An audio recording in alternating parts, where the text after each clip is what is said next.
الحمد لله نحمده ونستعينه ونستغفره ونؤمن به ونتوكل عليه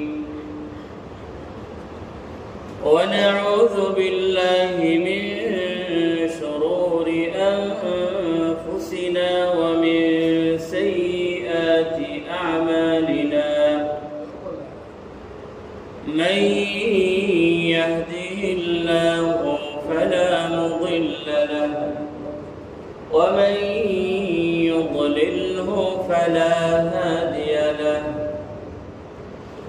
وأشهد أن لا إله إلا الله وحده لا شريك له وأشهد أن سيدنا وحبيبنا وحبيب ربنا وشفيعنا وسندنا ومولانا محمدا عبده ورسوله صلى الله عليه وعلى آله وأصحابه وسلم أرسله الله تعالى بالحق إلى الناس كافة بشيرا ونذيرا وداعيا إلى الله بإذنه وسراجا منيرا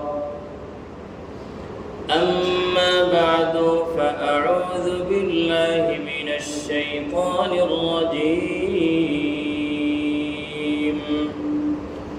بسم الله الرحمن الرحيم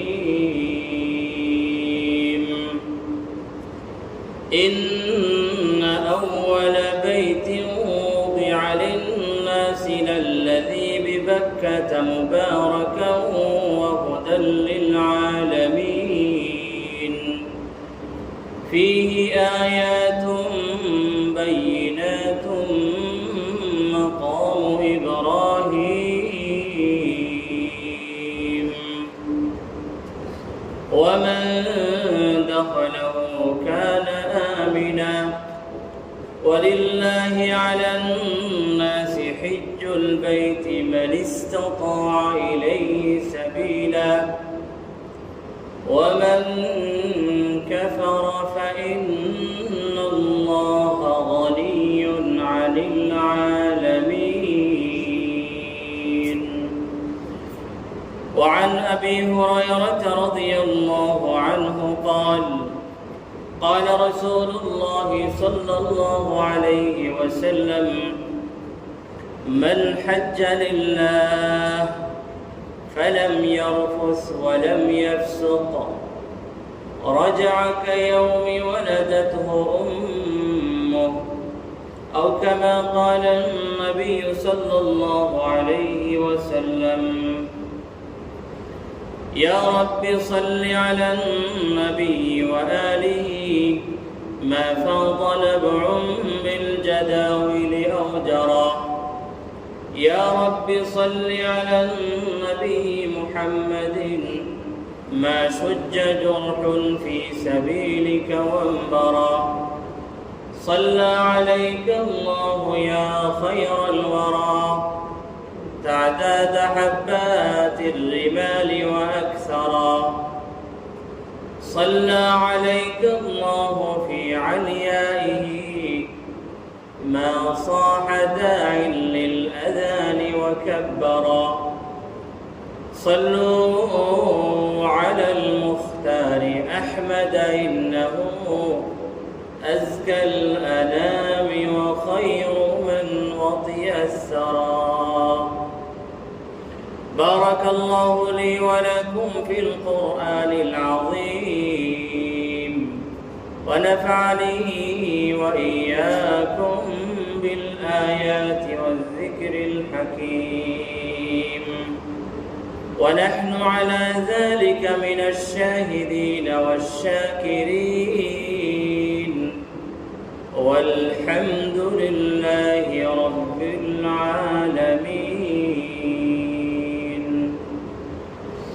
صلى الله على سيدنا ومولانا محمد وعلى آله وأصحابه وسلم. صلى الله على سيدنا ومولانا محمد وعلى آله وأصحابه وسلم. صلى الله على سيدنا ومولانا محمد وعلى آله وأصحابه وسلم. মওলাই করিম রব্বে রহিমের আলিশান শাহী দরবারে লাখ বড় শুকর, তিনি আমাদেরকে জিলকদ মাস অর্থাৎ 4টি বিশেষ সম্মানিত মাসের একটি মাস জিলকদ মাসের দ্বিতীয় জুমাবারে সালাতুল জুমআ আদায় করার উদ্দেশ্যে তার পবিত্র গড় জামিয়া মসজিদে আসা, নামাজের অপেক্ষায় অপেক্ষমান হয়ে বসে থাকার তৌফিক দান করেছেন, সেজন্য আমরা সবাই বলি আলহামদুলিল্লাহ। বর্তমানে আশহুরুল হুরুম চলছে, বিশেষ 12 মাসের মাঝে বিশেষ সম্মানী 4 মাসের প্রথম মাস চলছে। ধারাবাহিক 3 মাস জিলকদ, জিলহজ, মুহররম, তারপরে আরেকটা মাস হচ্ছে 7ম মাস অর্থাৎ রজব। তো আমরা জিলকদ মাসে আছি, আবার বিশেষ ইবাদতের একটি সিজন এবং মৌসুমের মধ্যে আমরা আছি, যাকে বলা হয় মৌসিমুল হজ। এই আশহুরে হুরুমের মধ্যে আল্লাহ সুবহানাহু ওয়া তাআলা বান্দারা অনেক প্রকারের অনেক ফজিলতওয়ালা মর্যাদাপূর্ণ আমল কাজ করে থাকেন। তার থেকে গুরুত্বপূর্ণ এবং মর্যাদাপূর্ণ ফজিলতওয়ালা বিশেষ একটি কাজ হচ্ছে হজ করা। আল্লাহ সুবহানাহু ওয়া তাআলা যাদেরকে সামর্থ্য দান করেছেন তারা জীবনে একবার হজ করবে, আর যদি অতিরিক্ত করে তাহলে নূরুন আলা নূর, সোনায় সোহাগা। কিন্তু জীবনে একবার সামর্থ্যবান ব্যক্তিদের জন্য হজ করা হচ্ছে ফরজ, ইসলামের 5টি স্তম্ভের একটি। সুতরাং যাদের সামর্থ্য আছে, গত সপ্তাহে আমরা আলোচনা করেছিলাম, যাদের সামর্থ্য আছে তারা দেরি না করে হজ করতে যাবেন। কারণ কি, মানুষের জীবনের কোনো গ্যারান্টি নাই। যুবকও হঠাৎ করে মারা যায়, আবার বৃদ্ধরাও অনেক লম্বা বয়স পায়। হ্যাঁ, যুবকও হঠাৎ করে মারা যায়, আবার বৃদ্ধরাও মাশাআল্লাহ অনেক লম্বা বয়স পায়। অনেক সময় দেখা যায় যে দাদা রেখে নাতি মারা গেছে, নানা রেখে নাতি মারা গেছে, এরকম ঘটনা কি ঘটে না? এবং যুবক, সামর্থ্যবান যুবক, তার হজ করার সামর্থ্য আছে, তার উপর হজ ফরজ হয়ে গেছে, সে এখন চিন্তা করতেছে আমি যুবক, আমার তো বয়স আরো অনেক আছে, আমি আমার জীবনের লম্বা টাইম পাবো, আমি এক সময়ে ইনশাআল্লাহ হজ করে নিব। কিন্তু তার তাকদীর এবং আজল, তার জন্য নির্ধারিত যে সময় আছে, সে সময় তার কথার উপরে হাসতেছে। তুমি 2030 সালে হজ করবে বলে টার্গেট করেছ, কিন্তু আমি তোমার মৃত্যু 2025 সালে হাজির হয়ে যাব। কিন্তু মৃত্যুর বিষয় এমন যে কেউ জানে না। আল্লাহ পাক রব্বুল আলামিন মৃত্যুর বিষয়টিকে গোপন রেখেছেন মানুষ থেকে, যাতে পরীক্ষাটা সুন্দর হয়। না হয়তো আমরা যদি আমাদের মৃত্যুর নির্দিষ্ট সময়টা জেনে ফেলতাম, তাহলে সারা জীবন দুষ্টামি নষ্টামি করে মৃত্যুর আগে ঠিক হয়ে যেতাম। কিন্তু পরীক্ষা যাতে সুষ্ঠু হয়, পরীক্ষা যাতে সুন্দর হয়, সেজন্য আল্লাহ সুবহানাহু ওয়া তাআলা আমাদের আজল, আমাদের নির্ধারিত সময় কখন আসবে, কোন জায়গায় আসবে, সে কথাটি আল্লাহ সুবহানাহু ওয়া তাআলা আমাদেরকে পরিষ্কারভাবে বলে দেননি। হ্যাঁ, কোনো কোনো নেককার বান্দারা স্বপ্নে বিভিন্ন জিনিস দেখে, দিলের মধ্যে ধারণা আসে, এগুলো অন্য বিষয়। কিন্তু নির্দিষ্টভাবে ইয়াকিনের সাথে কোনো ব্যক্তি মৃত্যু কখন আসবে কেউ বলতে পারে না। মৃত্যুর জ্ঞান আল্লাহ সুবহানাহু ওয়া তাআলা তার নিজের কাছে রেখে কোনো ব্যক্তিকে দেন নাই।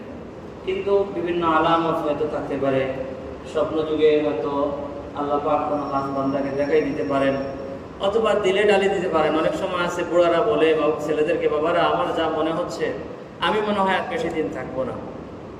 হ্যাঁ, এটা দিলের মধ্যে একটা ধারণা আসে, একই কিন্তু নয়। মৃত্যু কখন আসবে কেউ বলতে পারে না। সেজন্য যাদেরকে আল্লাহ সুবহানাহু ওয়া তাআলা সামর্থ্য দিয়েছেন তারা দেরি না করে হজে চলে যাবেন। বলা যায় না যে আপনার আজল এবং মৃত্যু কখন চলে আসবে আর আপনি আপনার উপরে একটি ফরজ রেখে মারা যাবেন। গত সপ্তাহে আমরা বলেছিলাম যার উপরে হজ ফরজ হয়, হজ না করে মারা যায়, সে কিরকম কঠিন হিসাবের সম্মুখীন হবে সেই কথা আমরা গত সপ্তাহে আলোচনা করেছিলাম। সুতরাং সামর্থ্যবান যারা আছেন তারা দেরি না করে হজ করে নেবেন। আর মনে করবেন এই কথা, হজে যে টাকা পয়সা খরচ হবে এর বরকতে আল্লাহ সুবহানাহু ওয়া তাআলা আপনাকে এর বরকতে এর বিনিময়ে আরো অনেক অনেক টাকা কোন দিক দিয়ে দিবেন আপনি কল্পনা করতে পারবেন না। হাদিসের মধ্যে আসছে আল উমরাতু ওয়াল হজ্জু ইয়ানফিয়ানি আল যুনুবা ওয়াল ফাকরা কামা ইয়ানফি আল কিরু খাবাস আল হাদিদ। ওই যে হাপর আছে, দুমকি আছে, ওই যে লোহারের খামারের দুমকি আছে, হাপর, ওইটা যেরকম এরকম তার বাতাসের মাধ্যমে এবং আগুনের মাধ্যমে লোহার জং এবং মরিচিকা যেরকম দূরীভূত করে, নবীজি বলছেন হজ এবং উমরা মানুষের গুনাহ এবং দরিদ্রতাকে সেরকম বিমোচন করে, সরাইয়া দেবে। সুতরাং আপনার হয়তো 10 লাখ টাকা 8 লাখ টাকা খরচ হতে পারে, কিন্তু কোন দিক দিয়ে যে আল্লাহ সুবহানাহু ওয়া তাআলা আপনাকে আরো 15-20 লাখ টাকা দিয়ে দিবেন আপনি ধারণাও করতে পারবেন না। ওয়ামান ইয়াত্তাকিল্লাহা ইয়াজআল লাহু মাখরাজা ওয়া ইয়ারযুকহু মিন হাইসু লা ইয়াহতাসিব। আল্লাহর ভয় অন্তরে নিয়ে যে ব্যক্তি চলে এবং বিভিন্ন ফরজ আদায় করে, ওয়াজিবাত আদায় করে, গুনাহ থেকে বিরত থাকে, আল্লাহ সুবহানাহু ওয়া তাআলা তাকে বিভিন্ন জটিলতা থেকে বের হওয়ার পথ তিনি বের করে দেন। ওয়া ইয়ারযুকহু মিন হাইসু লা ইয়াহতাসিব। এবং যে তাকওয়া নিয়ে চলে সেই ব্যক্তিকে আল্লাহ সুবহানাহু ওয়া তাআলা এমন এমন জায়গা থেকে তাকে রিজিক দান করেন যে সমস্ত জায়গা থেকে রিজিক আসার সে ধারণাও কল্পনা করে নাই। সুতরাং আমরা এটা ভয় করব না যে হজ করলে উমরা করলে আমাদের তো ব্যালেন্স কমে যাবে, টাকা কমে যাবে, এটা ভয় করবেন না। ইন্নাল্লাহ হুয়ার রাজ্জাকু যুল কুওয়াতিল মাতিন। তিনি রাজ্জাক। আমার হাতে যে কয়েক কোটি টাকা বর্তমানে আছে সেগুলো তিনিই তো দিয়েছেন, আর তার পথে যদি খরচ করি তাহলে তিনি এর বদলে তিনি আরো কি যে দিবেন এটা আমি ধারণাই করতে পারবো না। সেজন্য কখনো কোনো ইবাদত আদায় করার সময় হজের কথা বলেন, যাকাতের কথা বলেন, সাদকা খায়রাতের কথা বলেন, কখনো কোনো সময় আল্লাহর পথে ব্যয় করতে গেলে কখনো দরিদ্রতা, টাকা কমে যাবে